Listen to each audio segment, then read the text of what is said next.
بسم اللہ الرحمن الرحیم۔ مفتی شعیب اللہ خان صاحب کے بیانات کے لیے مفتی صاحب کے آفیشیل چینل کو سبسکرائب کریں اور زیادہ سے زیادہ شیئر کریں۔ بسم اللہ الرحمن الرحیم۔ الحمد للہ رب العالمین، والصلاة والسلام علی سید الانبیاء واشرف المرسلین وعلی آلہ وصحبہ اجمعین، اما بعد۔ یہ گھنٹہ مختص ہے سنن ترمذی کے درس کے لیے۔ سنن ترمذی شروع کرنے سے پہلے کچھ باتیں بطور تمہید آپ سے کہنی ضروری ہے۔ سب سے پہلے تو یہ کہ یہ کتاب میں نے حضرت مولانا شیخ محمد یاسین صاحب سے پڑھی ہے، اور آگے اس کی وہی سند ہے جو میں نے بخاری کے درس کے اندر بیان کی۔ اس کے بعد یہ سمجھنا ہے کہ کسی بھی علم کو شروع کرنے سے پہلے عام باتوں کا جان لینا ضروری ہوتا ہے، اور ان کو کہا جاتا ہے رؤوس ثمانیہ، 8 اہم باتیں، 8 بنیادی باتیں۔ نمبر 1 علم کی تعریف، نمبر 2 اس علم کا موضوع، نمبر 3 اس کی غرض و غایت، نمبر 4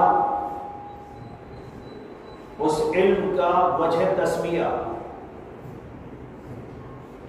نمبر 5 اس علم کی فضیلت و اہمیت، نمبر 6 اس علم کے اقسام، نمبر 7 اس علم کی تاریخ تدوین، نمبر 8 علوم اجناس علوم میں اس کا مقام اور مرتبہ۔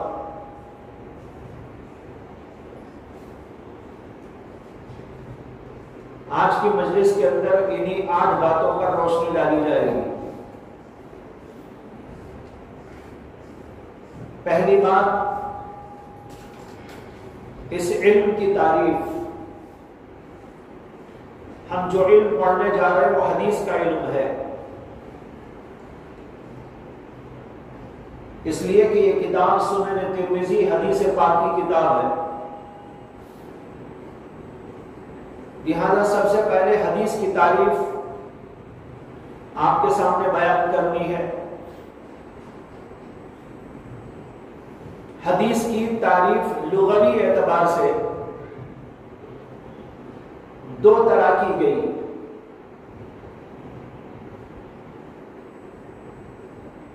حدیث بمعنی کلام،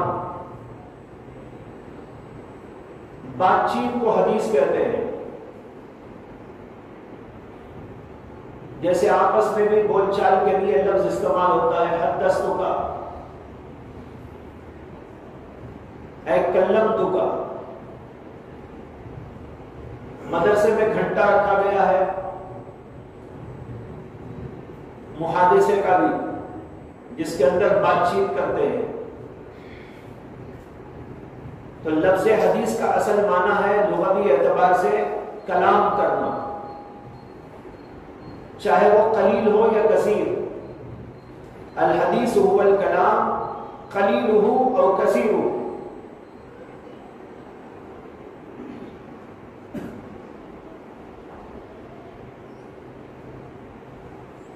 دوسرے اس کے معنی بیان کیے گئے ہیں کہ حدیث کے معنی آتے ہیں جدید۔ چنانچہ کہا جاتا ہے عصر حدیث میں یہ بات آئی سامنے۔ عصر حدیث کے معنی عصر جدید، تو حدیث کے ایک معنی جدید کے بھی ہوتے ہیں۔ جو قدیم کی ضد ہے،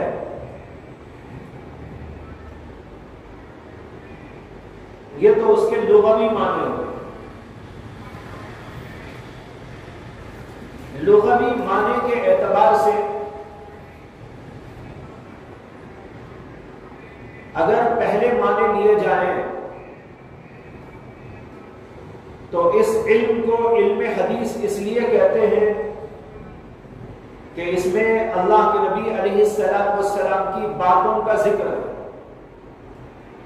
یہ اللہ کے نبی کا کلام ہے۔ اور اگر حدیث بمانے جدید لے تو حدیث کو حدیث اس لیے کہتے ہیں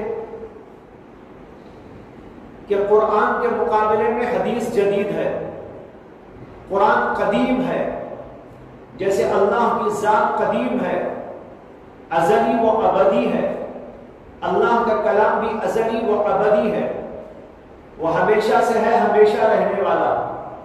لیکن اللہ کے نبی علیہ السلام کی زبان سے نکلنے والا کلام قدیم نہیں ہے بلکہ وہ جدید ہے، اس وجہ سے اس کا نام حدیث رکھا گیا۔ یہ تو لغوی تعریف ہوئی، اور حدیث کی اصطلاحی تعریف ہے کہ الحدیث ہوا قول النبی صلی اللہ علیہ وسلم وفعلہ وتقریرہ۔ حدیث کہتے ہیں اللہ کے نبی کے قول، اللہ کے نبی کے فعل اور اللہ کے نبی علیہ السلام کی تقریر۔ اور تقریر کا معنی ہے کہ نبی اکرم صلی اللہ علیہ وسلم کے سامنے کوئی کام کیا جائے اور آپ اس کے اوپر خاموش رہ جائیں یا اس کی تصدیق کر ڈالیں تو اس کو کہتے ہیں تقریر۔ تو ایک ہے اللہ کے نبی کا قول جو آپ کی زبان مبارک سے نکلا، اور ایک ہے اللہ کے نبی کا فعل جو آپ نے کر کے دکھایا، اور یہ ہے کہ آپ کے سامنے کوئی کام کیا گیا، کوئی بات کی گئی اور آپ نے خاموشی اختیار کی، وہ ہے تقریر۔ ان تینوں چیزوں کے مجموعے کا نام دراصل ہے حدیث پاک۔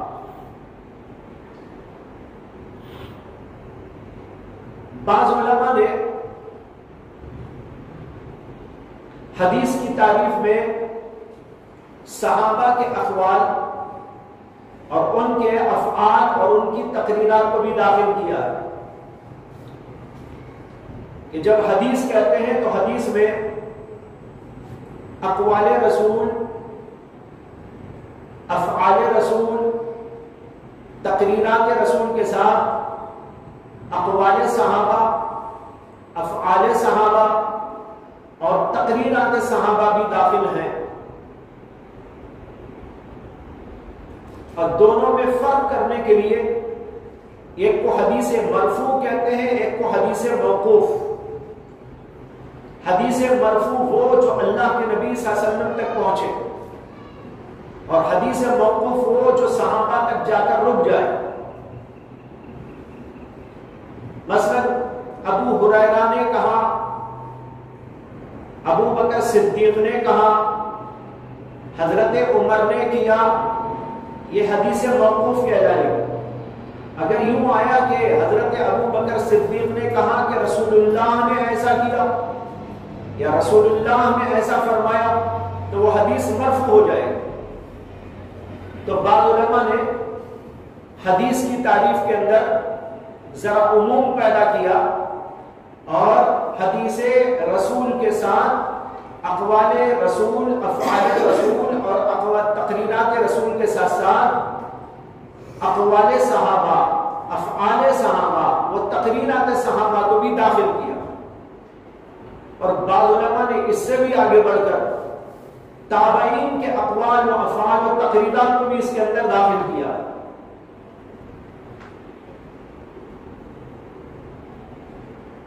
اور پھر ان تینوں میں فرق کرنے کے لیے تابعین کے اقوال و افعال وغیرہ کو مقطوع کہا جاتا ہے۔ تو اگر حدیث ہے رسول اللہ کی تو وہ مرفوع ہے، اگر حدیث ہے صحابہ کی تو وہ موقوف ہے، اور اگر تابعین کی ہے تو وہ مقطوع ہے۔ تو حدیث کا اطلاق تینوں پر ہوتا ہے، لیکن تینوں میں فرق کرنے کے لیے حدیث مرفوع، حدیث موقوف، حدیث مقطوع الگ الگ کہا جاتا ہے۔ یہ تو ہوئی حدیث کی تعریف۔ تعریف کا ایک انداز تو یہ ہے جو ابھی بتایا، اور بعض علماء نے تعریف حدیث پاک کی اس طرح کی کہ الحدیث هو ما اضیف الی النبی صلی اللہ علیہ وسلم۔ حدیث کہتے ہیں ہر اس بات کو جو رسول اللہ صلی اللہ علیہ وسلم کی طرف منسوب کی جائے۔ پھر یہاں بھی بعض علماء نے اضیف الی النبی کے ساتھ اضیف الی النبی و الی اصحابہ و الی التابعین کا اضافہ کیا، مطلب اس کا بھی وہی نکلتا ہے جو اوپر آپ کے سامنے ذکر کیا گیا۔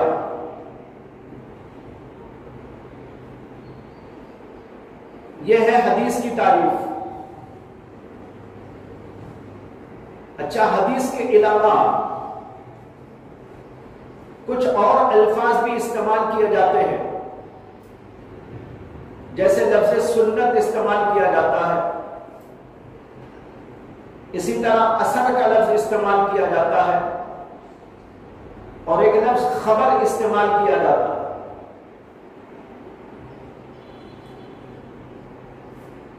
اکثر محدثین کے نزدیک یہ سب کے سب الفاظ مترادف الفاظ ہیں جو حدیث کے معنی ہی میں استعمال ہوتے ہیں۔ حدیث کو سنت بھی بول دیتے ہیں، حدیث کو اثر بھی بول دیتے ہیں، حدیث کو خبر بھی بول دیتے ہیں۔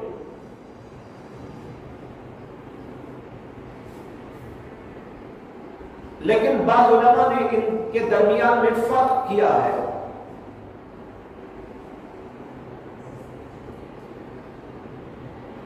خبر میں اور حدیث میں کیا فرق ہے؟ بعض کا خیال ہے کہ دونوں کے درمیان عموم خصوص مطلق کی نسبت ہے، یعنی خبر عام ہے اور حدیث خاص۔ خبر کہتے ہیں ہر اس بات کو جو لوگوں کی طرف سے لوگوں کی طرف منسوب کر کے بیان کی جائے، چاہے وہ نبی ہو، چاہے وہ صحابہ ہو، چاہے وہ تابعین ہو، چاہے وہ بادشاہان ہو یا اور کوئی ہو، اس کو کہتے ہیں خبر۔ لیکن حدیث خاص ہے رسول اللہ صلی اللہ علیہ وسلم کے ساتھ یا صحابہ و تابعین کے لیے، دیگر لوگوں کے لیے لفظ خبر استعمال نہیں کیا جاتا۔ تو معلوم ہوا کہ دونوں میں عموم خصوص مطلق کی نسبت ہے، خبر عام ہے اور حدیث خاص۔ لہذا یوں کہہ سکتے ہیں کہ ہر خبر حدیث ہے، نہیں، ہر حدیث خبر ہے، لیکن ہر خبر حدیث نہیں ہے۔ یہ ایسا ہی ہے جیسے کہ یوں کہتے ہیں کہ ہر انسان حیوان ہے، لیکن ہر حیوان انسان نہیں ہے، لیکن جو بھی انسان ہے وہ تو حیوان ہے، اس لیے جو بھی حدیث ہے اسے خبر بول سکتے ہیں۔ خبر تو ہے وہ اللہ کے نبی کی خبر ہے، اللہ کے نبی کے بارے میں خبر ہے، صحابہ کے بارے میں خبر ہے، تابعین کے بارے میں خبر ہے، ان کے اقوال کے بارے میں خبر ہے یا اقوال کے بارے میں خبر ہے۔ لیکن ہر خبر کو حدیث اس لیے نہیں بول سکتے کہ خبر میں عام لوگوں کی باتیں بھی ہوتی ہیں، بادشاہوں کی باتیں بھی ہوتی ہیں۔ تو جس طرح حیوان اور انسان میں نسبت ہے عموم و خصوص کی، اسی طرح کی نسبت خبر اور حدیث کے اندر ہے۔ ایک قول تو بعض علماء کا یہ ہے، دوسرے علماء کا قول یہ ہے کہ دونوں میں تباین ہے، یعنی خبر کہتے ہیں صرف غیر نبی کے اقوال و افعال وغیرہ کو، اور حدیث کہتے ہیں نبی اکرم صلی اللہ علیہ وسلم کے اقوال و افعال وغیرہ کو۔ تو ما اضیف الی النبی صلی اللہ علیہ وسلم حدیث ہے، اور ما اضیف الی غیر النبی وہ خبر ہے، تو لہذا دونوں میں تباین ہو گیا۔ یہ ایک تیسری رائے ہے۔ تو 3 رائے ہو گئی خبر اور حدیث کے سلسلے میں۔ پہلی رائے میں نے بتائی تھی کہ دونوں میں ترادف ہے، اکثر محدثین لفظ خبر لفظ حدیث ایک ہی معنی میں استعمال کرتے ہیں، چنانچہ بہت سارے محدثین نے احادیث کی کتابیں لکھی اور ان کے اندر اخبار کا لفظ لایا، کتاب کے نام میں اخبار کا لفظ لایا، اور دوسری رائے یہ بتائی کہ عموم خصوص مطلق کی نسبت ہے، اور تیسری رائے بتائی کہ تباین کی نسبت ہے۔ لیکن جیسے کہ میں نے کہا جمہور کا قول یہ ہے کہ خبر اور حدیث ایک ہی معنی میں استعمال ہوتی ہے، اس لیے خبر کو حدیث، حدیث کو خبر کہا جا سکتا ہے۔ یہ آپ نے پہلے بھی پڑھا ہوگا، اخبار آحاد پڑھا ہے، خبر واحد، وہاں خبر حدیثی کے معنی میں ہو۔ اخبار آحاد یعنی وہ احادیث جن کو اکا دکا راوی روایت کرتا ہے۔ تو دیکھو یہاں پر اخبار کا لفظ محدثین استعمال کرتے ہیں، اور اسی طرح فقہائے کرام اور اصولیین استعمال کرتے ہیں، اور حدیث کے معنی میں اس کو لیا جاتا ہے۔ تو یہی عام طریقہ ہے کہ خبر اور حدیث دونوں ایک معنی میں استعمال ہوا کرتے ہیں محدثین کی اصطلاح میں۔ دوسرا لفظ ہے اثر۔ اثر کے بارے میں بھی 2 رائے ہیں۔ ایک رائے یہ ہے کہ ان دونوں میں فرق ہے، کہ اثر کہتے ہیں موقوف علی الصحابہ کو، یعنی صحابہ کی روایات کو، صحابہ کے اقوال اور ان کے افعال اور ان کی تقریرات کو، اور حدیث کہتے ہیں رسول اللہ صلی اللہ علیہ وسلم کی باتوں۔ لیکن اکثر بیشتر علماء کی رائے یہاں بھی یہ ہے کہ اثر اور حدیث دونوں مترادف الفاظ کے طور پر استعمال کیے جاتے ہیں، چنانچہ آثار کا لفظ احادیث کے معنی میں کثرت کے ساتھ استعمال ہوتا ہے۔ آپ ایک کتاب پڑھیں گے یا پڑھنا شروع کر دی ہوگی، وہ ہے امام طحاوی رحمۃ اللہ علیہ کی کتاب، اور اس کا نام ہے شرح معانی الآثار۔ یہاں لفظ آثار آیا ہے، یہاں آثار حدیث کے معنی میں ہے، یعنی شرح معانی الاحادیث۔ امام طحاوی نے کتاب لکھی ہے نبی اکرم صلی اللہ علیہ وسلم کی احادیث کی تشریح میں، اسی اس کا نام انہوں نے رکھا شرح معانی الآثار، حدیث رسول کی معانی کی تشریح۔ تو دیکھو لفظ آثار یہاں پر امام طحاوی احادیث کے لیے استعمال کر رہے ہیں۔ اسی طرح مشہور و معروف محدث حضرت امام ابن جریر طبری کی کتاب ہے، اس کا نام ہے تہذیب الآثار، یہاں بھی آثار سے مراد احادیث رسول ہے۔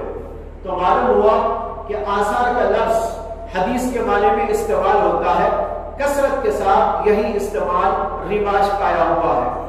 اور تیسرا لفظ ہے سنت۔ یہاں بھی بعض لوگوں نے فرق کرنے کی کوشش کی ہے کہ سنت کہتے ہیں فعل رسول کو، اور حدیث کہتے ہیں قول رسول کو۔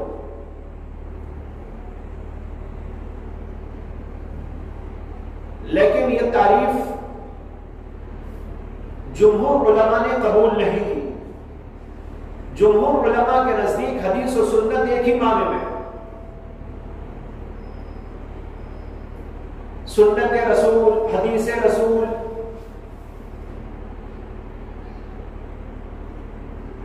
دیکھیے امام ترمذی نے جو کتاب لکھی ہے اس کا نام ہے سنن ترمذی.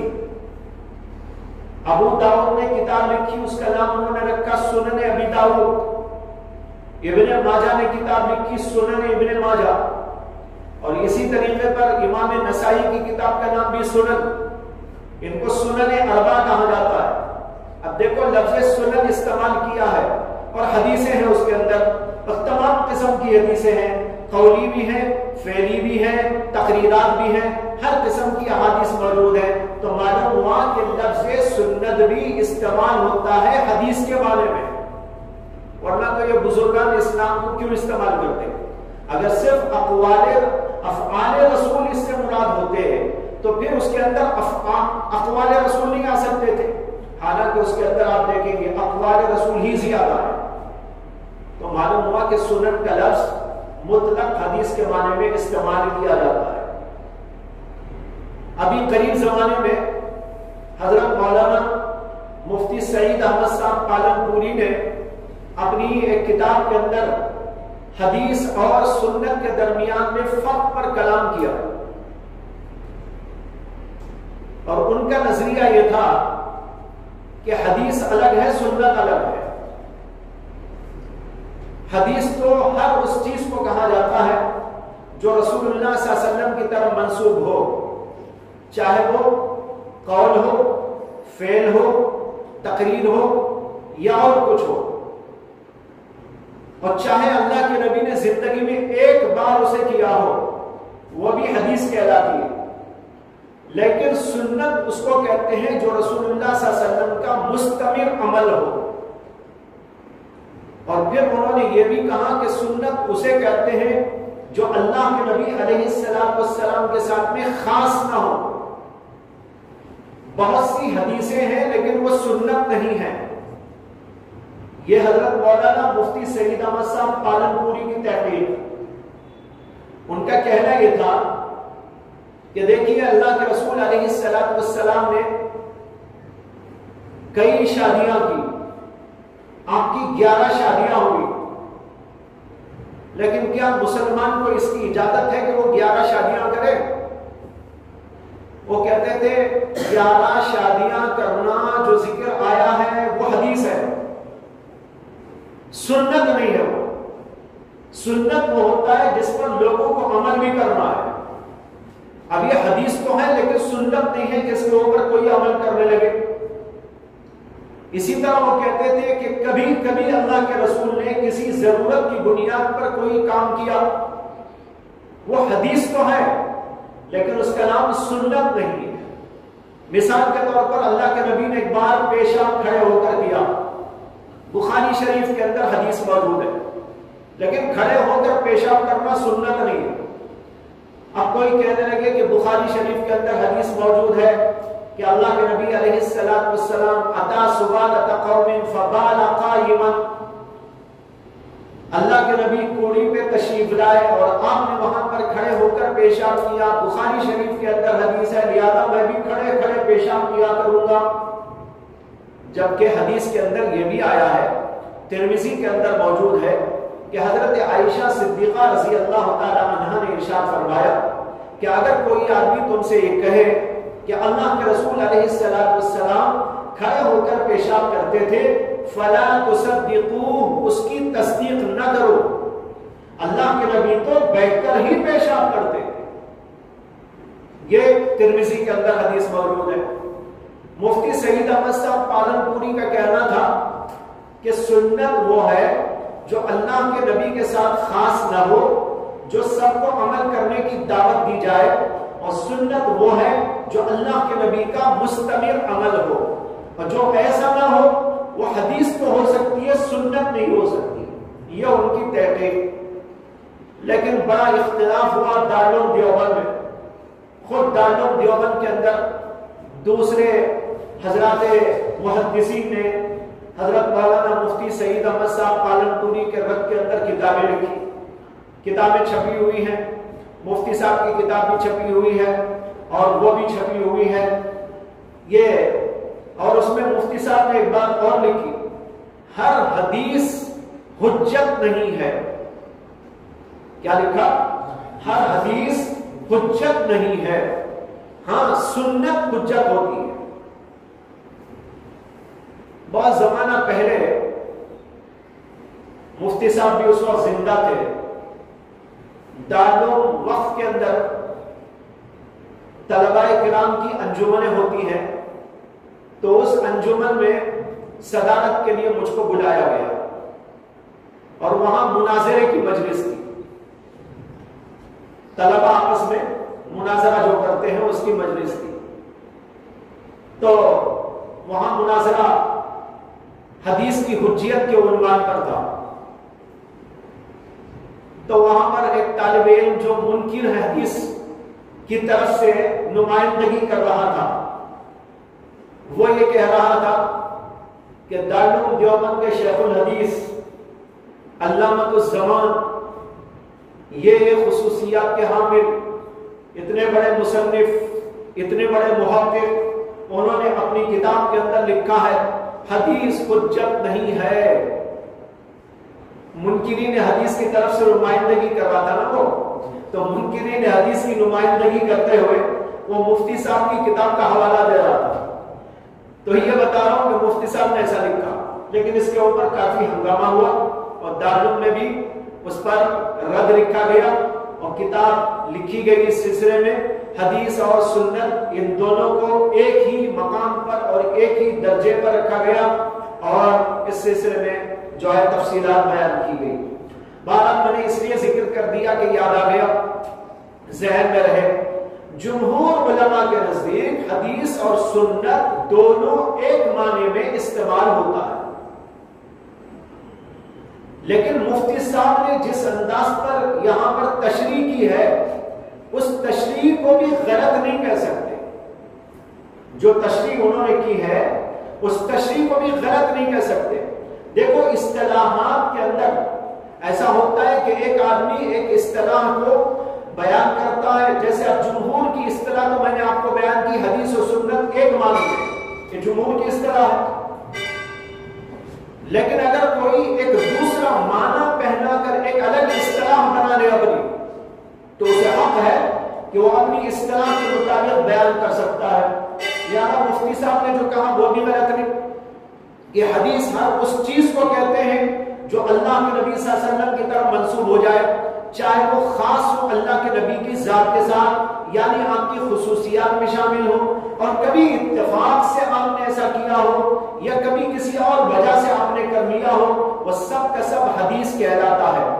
لیکن عمل کرنے کے لیے جو چیز ہمارے لیے، عام کے لیے، پوری امت کے لیے دی گئی ہے وہ ہے جس پر اللہ کے نبی علیہ السلام کا عمل ہو، مستمر عمل ہو، یا اس کی تاکید ہو، وہ اللہ کے نبی کے ساتھ میں خاص نہ ہو، اس کی ہم کو تاکید دی گئی ہے اور اس کو لے کر ہمیں چلنا ہے۔ بہرحال اگر اس اصطلاح کو پیش نظر رکھ کر اس کو قبول کیا جائے تو میری نظر میں غلط نہیں ہے۔ جن لوگوں نے مفتی صاحب کا جواب دیا ہے انہوں نے جمہور کے قول کو سامنے رکھ کر جواب دیا ہے۔ جمہور کے قول کے مطابق تو یہی ہے کہ دونوں یکساں معنی رکھتے ہیں، حدیث بول کر سنت اور سنت بول کر حدیث مراد لی جاتی ہے۔ یہ تو ہوئی حدیث کی تعریف، اور اسی ضمن میں آپ کو یہ سمجھنا ہے کہ علم الحدیث کی تعریف کیا ہے۔ یہ تو صرف حدیث کی تعریف ہوئی، اب آپ کو یہ بتانا علم الحدیث کیا ہے۔ علم الحدیث کی تعریف میں امام عینی رحمت اللہ علیہ لکھتے ہیں، هو علم يعرف به اقوال رسول اللہ صلی اللہ علیہ وسلم وافعاله واحواله۔ علم الحدیث وہ ہے جس سے اقوال رسول، افعال رسول رسول کا علم حاصل کیا جاتا ہے. ایک ہے حدیث، ایک ہے اس حدیث کا علم. تو علم الحدیث یہ ہے کہ جس کے اندر حدیث رسول حاصل کی جاتی ہے، وہ علم یعرف بھی. اور امام سخاوی رحمت اللہ علیہ نے علم الحدیث کی تعریف میں یہ الفاظ استعمال کیے: هو معرفة ما أضيف إلى النبي صلى الله عليه وسلم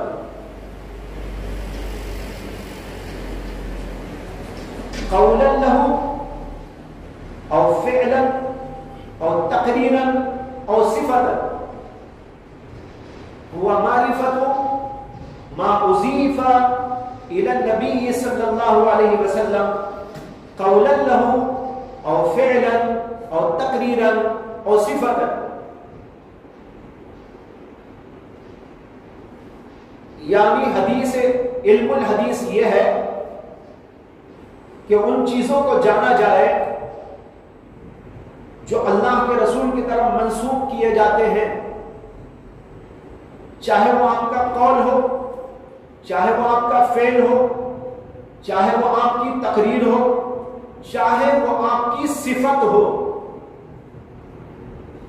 یہاں صفت کا لفظ بھی آیا، یعنی رسول اللہ صلی اللہ علیہ وسلم کی صفات، جیسے اللہ کے نبی کا چہرہ کیسا تھا، اللہ کے نبی کے اخلاق کیسے تھے، اس کو کہتے ہیں صفات.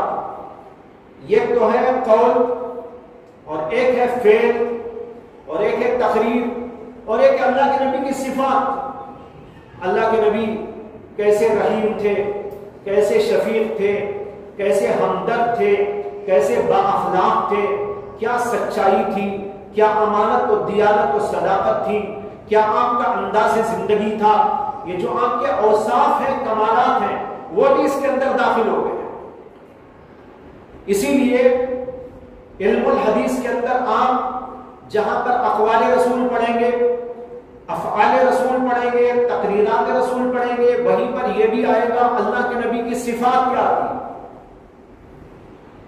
آپ کے اندر کیا کیا کمالات تھے، یہ بھی اس کے اندر بیان کیا جاتا ہے.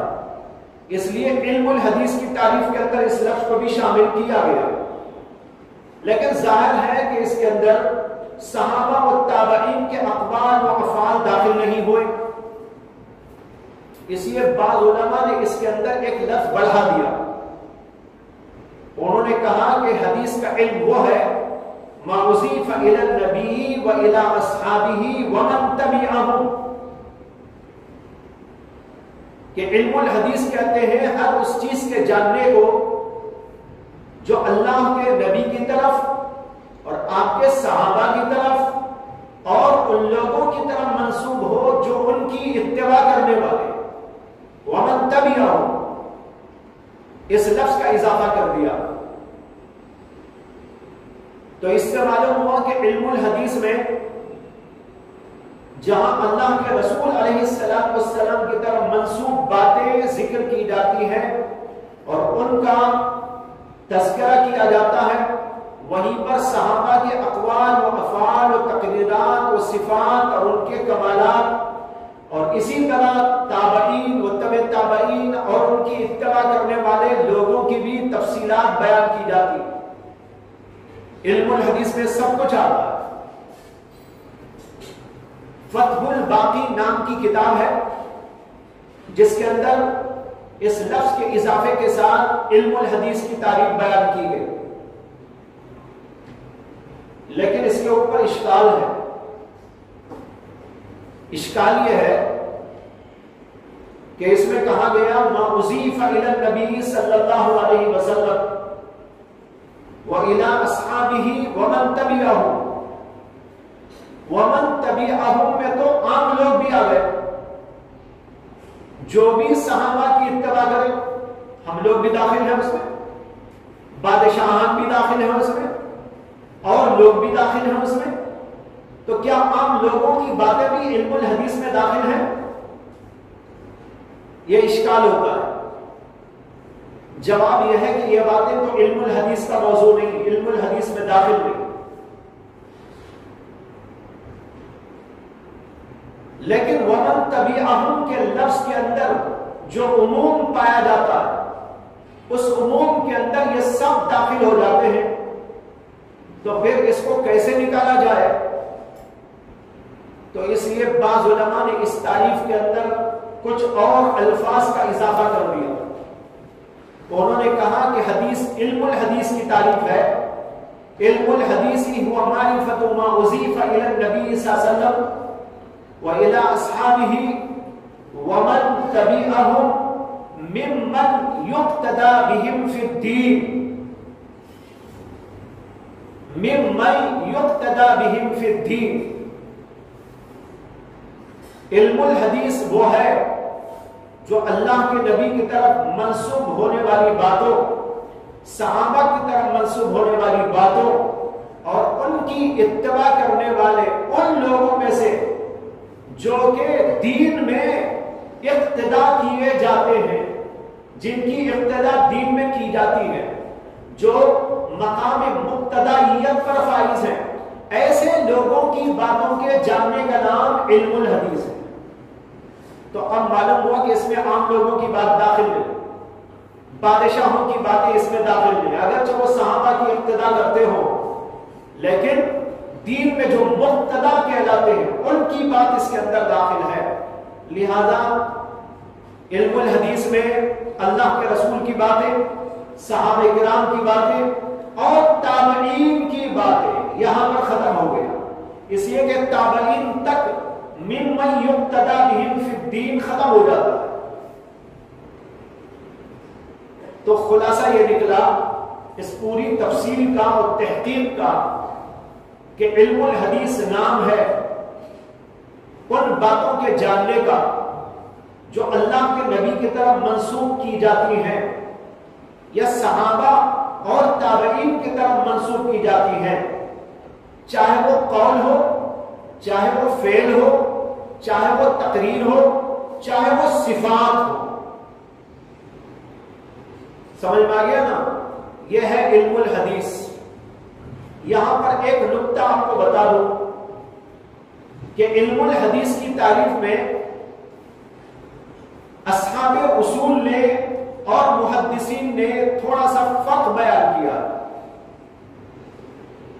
اصولی یعنی اصول فقہ والے جب علم الحدیث کی تعریف کرتے ہیں تو اس کے اندر وہ صرف 3 باتیں ذکر کرتے ہیں۔ علم الحدیث ومعرفة ما أضيف إلى النبي صلی اللہ علیہ وسلم وإلى أصحابه والتابعين قولا له أو فعلا أو تقريرا، صفت کا ذکر نہیں کرتے، بلکہ یہاں پر وہ بات ختم کر دیتے۔ لیکن محدثین جب تعریف کرتے ہیں علم الحدیث کی تو ان کے اندر صفت کا بھی ذکر کرتے ہیں۔ یہ فرق ہے دونوں کے حدیث کے علم کی تعریف بیان کرنے میں۔ یہ فرق یوں ہے، اس وجہ سے ہے کہ حضرات اصولیین یعنی اصول فقہ والے جو بحث کرتے ہیں وہ صرف ان چیزوں سے بحث کرتے ہیں جن سے احکام نکلتے ہیں، جن سے احکام نکلتے ہیں، اور احکام نکلتے ہیں 3 چیزوں سے۔ اقوال رسول سے احکام نکلتے ہیں، اللہ کے رسول نے جو باتیں بیان فرمائی، اور دوسرے اللہ کے رسول کے افعال سے، اور تیسرے اللہ کے رسول صلی اللہ علیہ وسلم کی تقریرات سے۔ ان سے احکام مستنبط ہوتے ہیں کہ بھئی اس کا حکم کیا ہے، اس کا درجہ کیا ہے، یہ کرنے کا حکم ہے، نہیں کرنے کا حکم ہے، یہ باتیں نکلتی ہیں تو ان 3 چیزوں سے نکلتی ہیں۔ اس لیے حضرات اصولیین جب تعریف کرتے ہیں علم الحدیث کی تو یہاں پر آ کر بات ختم کر دیتے ہیں، لیکن محدثین کا نظریہ یہ ہے کہ احکام نکلتے ہو یا نہ نکلتے ہو، وہ تمام کی تمام چیزیں جمع کرنی ہے، ان تمام چیزوں کو حدیث کا عنوان دے کر وہ جمع کرتے. جیسے مثال کے طور پر میں نے عرض کیا نا کہ اللہ کے رسول نے شادیاں کی، یہ حدیث ہے، محدثین اس کے بارے میں گفتگو کریں، لیکن حضرات فقہا کو اس سے کوئی بات نہیں، اس لیے کہ ظاہر بات ہے کہ سب لوگوں کے لیے تو یہ اصول نہیں ہے، اسے حضرات اصولیین اس سے بحث نہیں کرتے. اسی طریقے پر جو اللہ کے نبی صلی اللہ علیہ وسلم کی خصوصیات ہوتی ہیں اس سے وہ بحث نہیں کرتے، اسی لیے وہ حضرات صفات سے بھی بحث نہیں کرتے. ہمدردی تھی، غمخواری تھی، امانت تھی، دیانت تھی، یہ تھی اور وہ تھا، یہ خصوصیات، یہ کمالات، اللہ کے نبی کا چہرہ ایسا تھا، اللہ کے نبی کی آنکھ ایسی تھی، اللہ کے نبی کے کان ایسے تھے، اللہ کے نبی علیہ السلام کا لب و لہجہ ایسا تھا، اللہ کے نبی علیہ السلام جو ہے چہرے مہرے کے اعتبار سے، حلیے کے اعتبار سے کیسے تھے.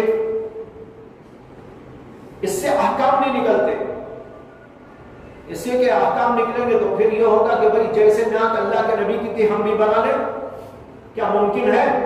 بھئی اللہ کے نبی کو اللہ نے وہ چہرہ عطا کیا تھا، وہ حلیہ مبارک عطا کیا تھا کہ دنیا میں کسی کو ایسا نہیں دیا گیا. یہ اللہ کے نبی کے ساتھ میں خاص ہے، یہ اللہ کی عنایت ہے آپ کے اوپر. اب ظاہر ہے کہ ان چیزوں کو لینے سے حضرات فقہا کا کوئی مطلب نہیں، اس لیے حضرات فقہا اس سے بحث نہیں کرتے. لیکن محدثین کا مطلب ہوتا ہے کہ اللہ کے نبی کی ہر بات کو ذکر کر دو، اس کو لے لو، چاہے وہ حلیہ ہی کیوں نہ ہو، وہ صفات ہی کیوں نہ ہو. اس لیے تمام کی تمام چیزیں جو اللہ کے نبی کی طرف منسوب ہو کر موجود ہیں، صحابہ سے ملتی ہیں، وہ سب کی سب چیزیں حضرات محدثین کرام جمع کرتے چلے جاتے ہیں. یہ فرق ہے دونوں کی تعریفات کے اندر. یہ ہوئی علم الحدیث کی تعریف. علم الحدیث کی تعریف کے بعد علم حدیث کا موضوع کیا ہے، یہ تیسری بات ہے، دوسری بات ہے. رؤوس ثمانیہ میں سے دوسری بات علم الحدیث کا موضوع. علم الحدیث کا موضوع کیا ہے، اس کے بارے میں بعض علماء کہتے ہیں موضوعہ اقوال النبی و احوالہ و افعالہ.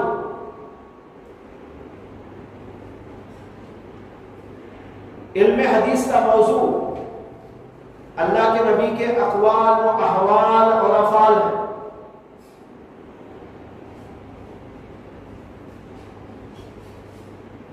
بعض لوگوں نے کہا کہ اس کا موضوع سند و متن ہے، لیکن میں سمجھتا ہوں کہ ان دونوں میں کوئی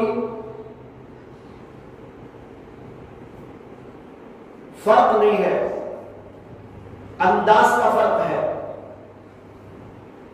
افعال نبی، احوال نبی، اقوال نبی یہ موضوع ہیں اور وہ سند کے ساتھ آئیں گے، تو ظاہر بات ہے سند بھی اس کے ساتھ لگ کے آئے گی. اس لیے سند و متن میں یہ سب آ گیا. متن میں تو یہی ہے نا، اللہ کے نبی کے اقوال آئیں گے متن میں، اور احوال آئیں گے اور افعال آئیں گے، یہ تو متن میں آ گیا. اس میں سند کا اضافہ کر دیا تو معلوم ہوا سند اور متن یہ دو چیزیں موضوع ہیں حدیث علم الحدیث کا. اور امام کرمانی نے کہا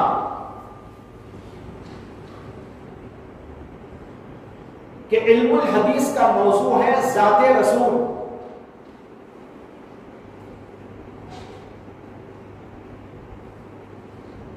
یہ تین اقوال ہو گئے. پہلا قول تھا کہ اقوال رسول، احوال رسول، افعال رسول موضوع ہے. دوسرا قول تھا سند و متن موضوع ہے. اور امام کرمانی کا قول ہے کہ ذات رسول موضوع ہے، علم حدیث ہے. ان میں سے صحیح بات یہ تیسری بات ہے.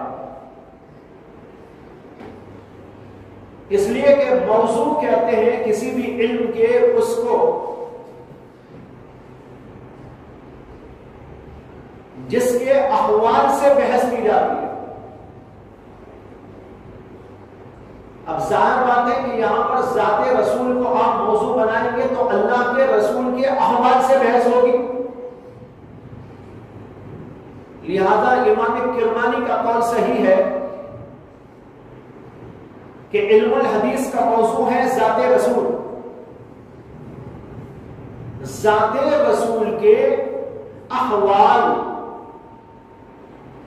چاہے وہ قول سے متعلق ہو, چاہے وہ فعل سے متعلق ہو, چاہے وہ تقریر سے متعلق ہو, ان احوال سے بحث ہوتی ہے علم الحدیث کے اندر. تو لہذا یہ کہنا صحیح ہے جو امام کرمانی نے کہا کہ علم الحدیث کا موضوع ہے ذات رسول. لیکن اس کے اوپر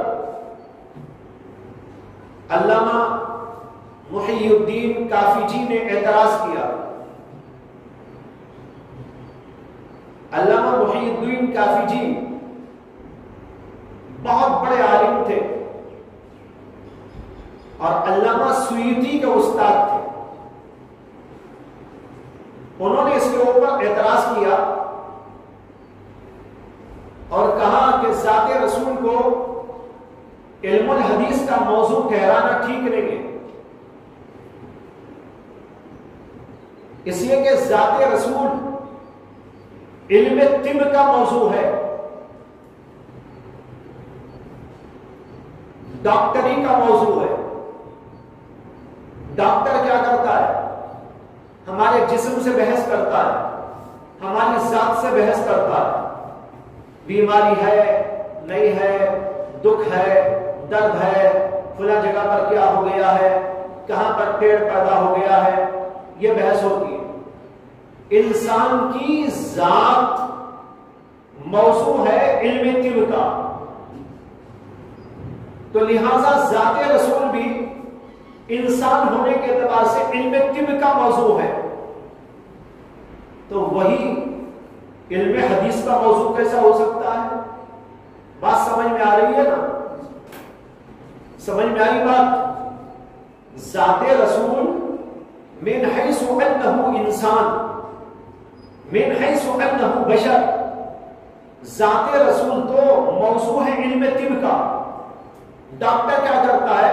ہمارے جسم سے بحث کرتا ہے, آنکھ سے, کان سے, زبان سے, ہاتھ سے, کہاں کیا ہے, کیا بیماری ہے, کیا نہیں ہے.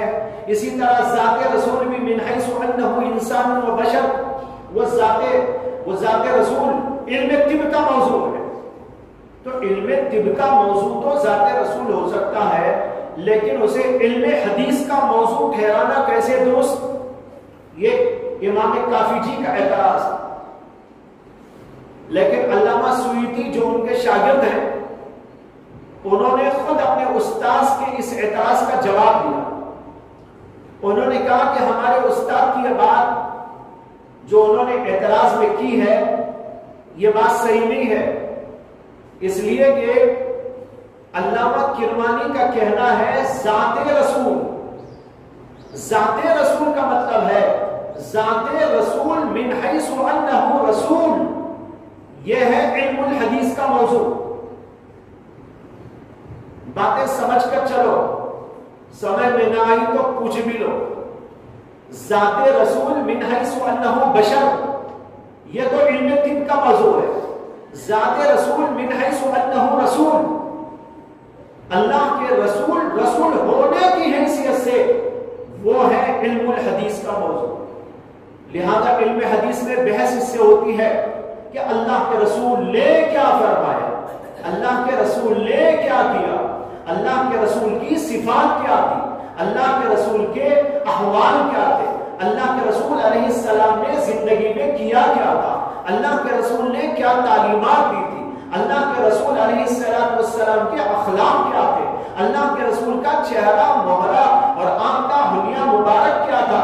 اب دیکھو یہ سب جو بیان کیا جا رہا ہے یہ من حیث انہ رسول بیان کیا جا رہا ہے. من حیث انہ بشر نہیں، من حیث انہ بشر تو طب کا موضوع ہو سکتا ہے، لیکن من حیث انہ رسول وہ ذات رسول علم الحدیث کا موضوع ہے۔ یہ نقطہ بہت اہمیت کے ساتھ سمجھ لینے کا ہے۔ تو خلاصہ یہ ہوگا کہ علم حدیث کا موضوع 3 چیزیں بیان کی گئی۔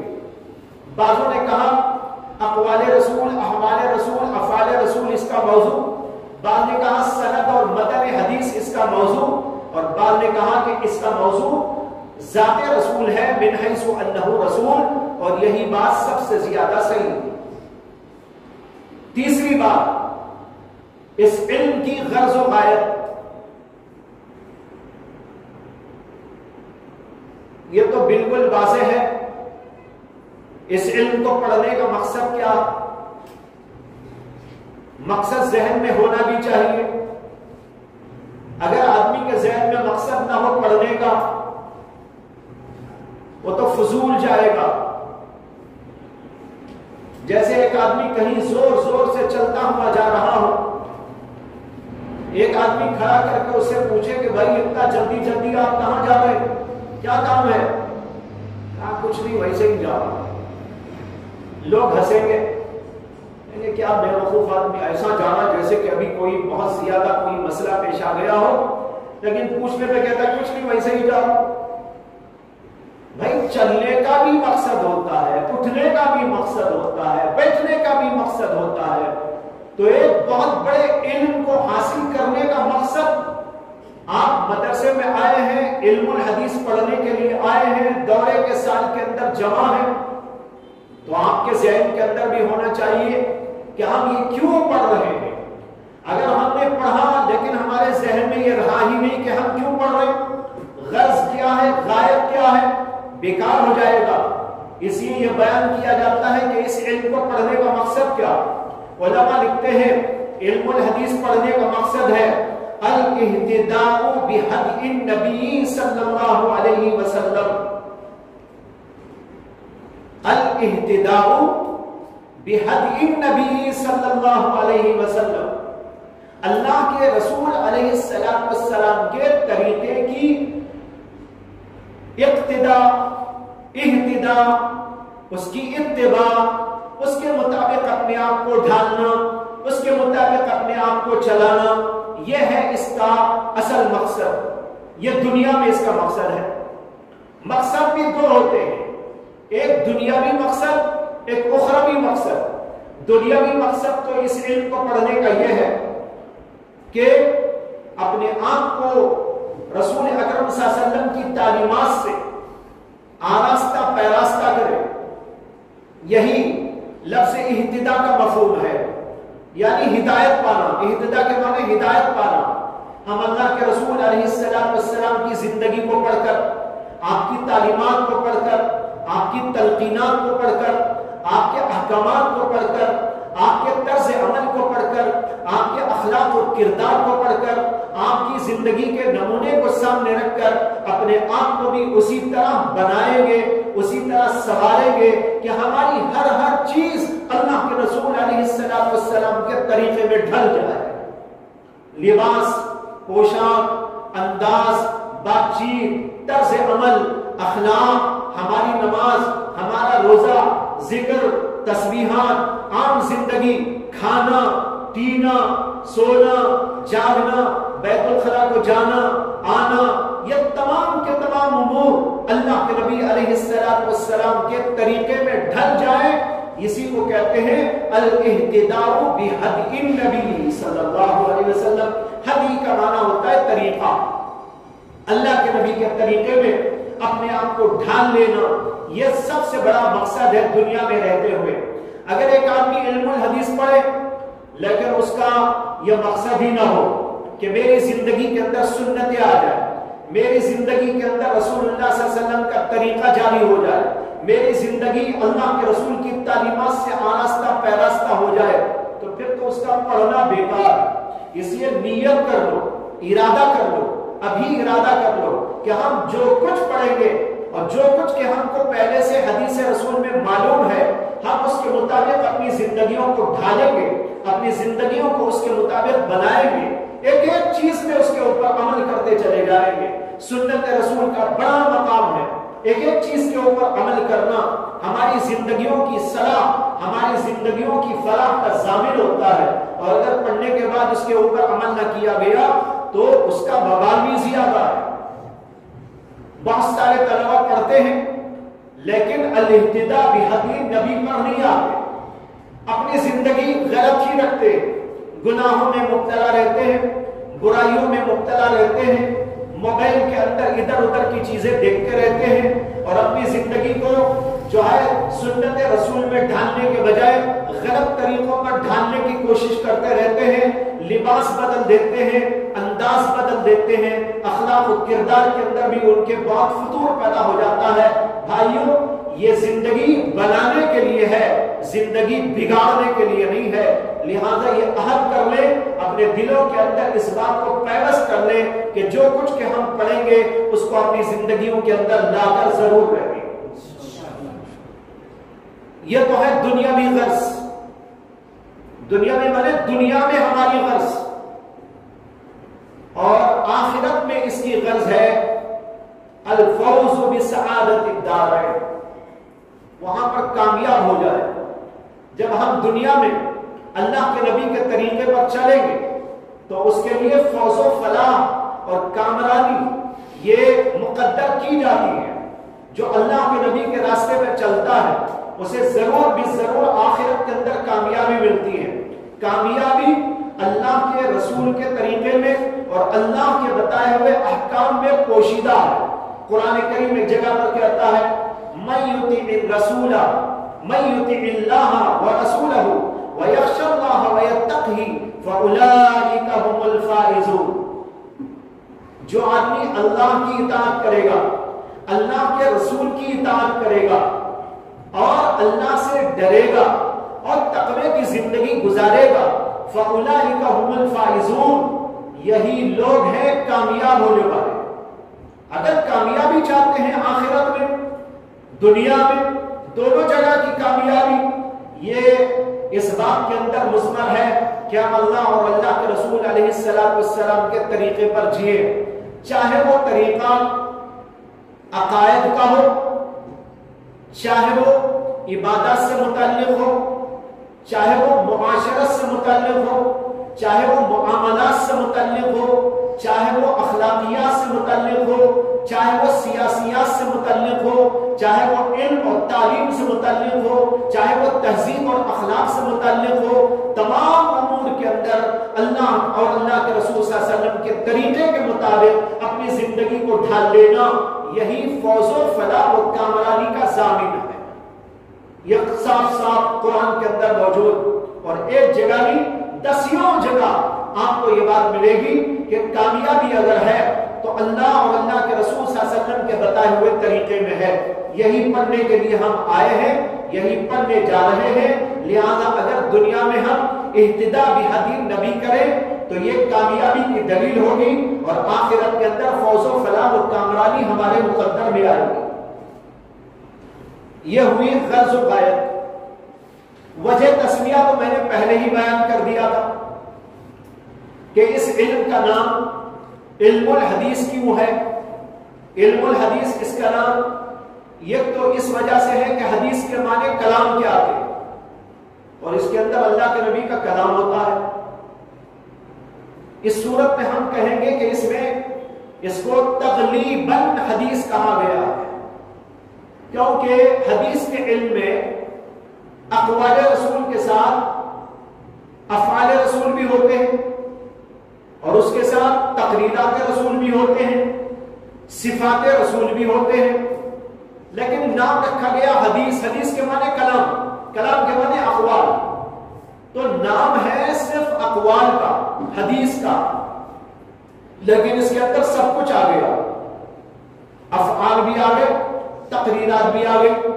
تو اس صورت میں کہا جاتا ہے کہ یہ تسمیت الکل باسم الجز ہے. تسمیت الکل باسم الجز، یعنی ایک کل کا نام اس کے کسی جز سے رکھ دیا جائے، جس کی مثال آپ کو قرآن میں بھی ملے گی. سورۃ البقرہ پڑھی ہے؟ پڑھی ہے نا؟ پوری سورہ بقرہ میں سے بقرہ ہی کا ذکر ہے؟ ارے بقرہ میں تو کیا کیا ذکر ہے، نماز کا ذکر ہے، زکات کا ذکر ہے، حج کا ذکر ہے، قربانی کا ذکر ہے، اور بے شمار احکامات ہیں، طلاق کے مسائل ہیں، نکاح کے مسائل ہیں، اور پتہ نہیں کیا کیا ہیں۔ ایک جگہ پر ایک رکوع میں بقرہ کا ذکر آ گیا۔ بنی اسرائیل میں ایک آدمی کا قتل ہو گیا تھا، موسیٰ علیہ السلام سے لوگوں نے آ کر کہا کہ کسی نے ہمارے آدمی کو قتل کر دیا، آپ بتائیے کہ کس نے قتل کیا، کیا ہوا، اللہ سے پوچھ لیجئے۔ اللہ تعالیٰ نے کہا کہ ایک گائے ذبح کرو اور اس کا ایک ٹکڑا نکالو، مقتول کی لاش پہ اس کو لگاؤ، وہ زندہ ہو جائے گا اور خود بتا دے گا کہ کون قتل کیا ہے اس کو۔ موسیٰ علیہ السلام نے کہا تو لوگوں نے کہا حضرت یہ پوچھ لیجئے گائے کیسی ہونی چاہیے، عمر کیا ہونی چاہیے؟ اللہ نے کہا کہ عمر اس کی عوام بین ذالک، درمیانی ہو، نہ بڑی ہو نہ چھوٹی ہو، درمیانی ہو۔ انہوں نے کہا اے موسیٰ اللہ سے یہ بھی پوچھ لیجئے رنگ کیا ہو؟ اللہ نے کہا رنگ ہو اس کا پیلا، صفرا فاقع لونھا، اور گاڑھا رنگ ہو، اور تسر الناظرین، دیکھنے میں بڑا بھلا معلوم، بھدا نہ معلوم، ایسی گائے ہونی چاہیے۔ بتا دیا موسیٰ نے۔ انہوں نے کہا موسیٰ ابھی ہم کو سمجھ میں نہیں آیا گائے کیسی ہونی چاہیے، ذرا اور پوچھ لیجیے، اور بھی کچھ مسئلہ ہو تو اللہ بتا دے۔ اللہ نے کہا پوچھ رہے ہیں تو سنو، وہ گائے ایسی ہونی چاہیے جو گھر میں بٹھا کے پالی گئی ہو، ہل جوتنے والی نہ ہو، اور اس کے اوپر کوئی داغ و دھبا نہ ہو۔ اب اس کو تلاش کرنے نکلے نا تو کوئی بڑی عمر کی مل رہی ہے، کوئی چھوٹی عمر کی مل رہی ہے، درمیان کی نہیں مل رہی، درمیان کی بھی مل گئی ایک جگہ پر لیکن رنگ پیلا نہیں، اور ایک جگہ پر دیکھا تو رنگ بھی پیلا ہے، عمر بھی درمیانی ہے، لیکن گاڑھا رنگ نہیں ہے، ہلکا سا رنگ پیلا ہے، اور ایک جگہ دیکھا تو گاڑھے رنگ کی بھی ہے لیکن دیکھنے میں بھدی معلوم ہو رہی ہے، اور ایک جگہ دیکھا تو عمر بھی ٹھیک ہے، پیلی بھی ہے، رنگ گاڑھا بھی ہے، دیکھنے میں بڑی خوشنما خوبصورت بھی ہے، لیکن اس کے ساتھ اس کے اوپر دھبے پڑے ہوئے، اور ایک جگہ دیکھا تو دھبے بھی نہیں ہیں لیکن وہ ہل جوتنے والی۔ تلاش کرتے کرتے ایک گاؤں سے دوسرے گاؤں سے تیسرے پہنچتے زمانہ گزر گیا۔ بہت زمانے کے بعد ایک جگہ پر ایک گائے ملی تو بالکل فٹ تھی ان تمام صفات پر جو اللہ نے بیان کی، سب کچھ موجود۔ اس سے جا کر کہا کہ ایسی گائے ہم کو ضرورت ہے، اللہ کا حکم آیا ہے ہمیں، لہذا آپ ہم کو یہ بیچ دیجئے، ہم اس کو خریدنا چاہتے ہیں۔ اس نے کہا میرا ارادہ بیچنے کا نہیں ہے، میرا ارادہ بیچنے کا نہیں ہے۔ اب اس کی منت سماجت کرنے لگے، ہاتھ پیر جوڑنے لگے، اللہ کے واسطے بیچ دو، اللہ کے واسطے بیچ دو، جو قیمت تم مانگو ہم دے دیں گے۔ اس نے کہا اچھا جو قیمت چاہے دے دیں گے، میری قیمت اس کی یہ ہے کہ ایک بہت بڑا ترازو بناؤں گا، ایک پلڑا اتنا کہ اس کے اندر گائے آ جائے، گائے کھڑی کی جائے، اس میں ایک طرف گائے کو کھڑا کروں گا اور تم لوگ دوسری طرف سونا لا کر رکھو۔ جب سونا گائے کے وزن کے برابر ہو جائے گا نا تب میں اس کو بیچ دوں گا، وہ سونا میں لوں۔ اب جھک مار کے نکلے چندہ کرنے کے لیے، گاؤں یہاں سے وہاں تک چکر لگا کر چندہ جمع کر کے سونا اتنا سارا لا کے رکھے، اور وہ پڑھنا ذرا برابر ہوا تب اس نے کہا اب لے جاؤ گائے، اب لے جا کے ذبح کیا اسے اتنا سونا لے کر۔ اگر نہ سوال کرتے نا تو اللہ کا کوئی بھی قانون اس میں نہیں تھا، کوئی بھی گائے لے کے ذبح کرتے تو ہو جاتا تھا، لیکن سوال کیا، سوال بے ڈھنگا کرتے ہیں تو اللہ کی طرف سے اسی طرح مصیبتوں میں گرفتار کیا جاتا ہے۔ اسی لیے قرآن میں اللہ نے حکم دیا یا ایھا الذین آمنوا لا تسألوا عن اشیاء ان تبد لکم تسؤکم، اور یہ بھی کہا گیا کہ اے لوگوں کیا تم موسیٰ علیہ السلام سے جیسے لوگوں نے سوالات کیے تھے تم اپنے رسول سے سوال کرنا چاہتے ہو؟ ایسا مت کیا کرو. تو بہرحال ایسا ہو گیا. ایک قصہ یہ آیا ہے، اس کی وجہ سے پوری سورت کا نام کیا ہے؟ بقرہ. اب یہ کیا ہے؟ تسمیت الکل باسم الجز. اسی طرح بھائی حدیث کو، علم الحدیث کو حدیث کا عنوان اس لیے دیا گیا اگرچہ اس میں افعال رسول بھی ہیں، تقریرات رسول بھی ہیں، صفات رسول بھی ہیں، اخلاق رسول بھی ہیں، احوال رسول بھی ہیں، لیکن صرف حدیث اس لیے کہا گیا یہ تسمیت الجز باسم الکل ہے. دوسری بات میں نے کہی تھی کہ حدیث کے معنی جدید کیا آتے ہیں. اگر حدیث کے معنی جدید کے ہوں تو حدیث کو اور علم الحدیث کو علم الحدیث اس لیے کہتے ہیں کہ قرآن کے علم کے مقابلے میں یہ علم ظاہر بات ہے کہ جدید ہے. قرآن تو ہمیشہ سے ہے، ہمیشہ رہنے والا. جیسے اللہ کے ساتھ قدیم ہے، ازلی و ابدی ہے، اسی طرح یہ اللہ کا کلام بھی ازلی و ابدی ہے. اور حدیث اس کے مقابلے میں بعد میں پیدا ہونے والی، اللہ کے رسول کے زبان پہ آنے والی، اس لیے اس کا نام جدید رکھا گیا. حدیث کو حدیث اس وجہ سے کہتے ہیں. یہ چند باتیں آپ کے سامنے گزارش کی گئی، لیکن بہت ساری باتیں ابھی رہ گئی ہیں جو انشاءاللہ کل عرض کی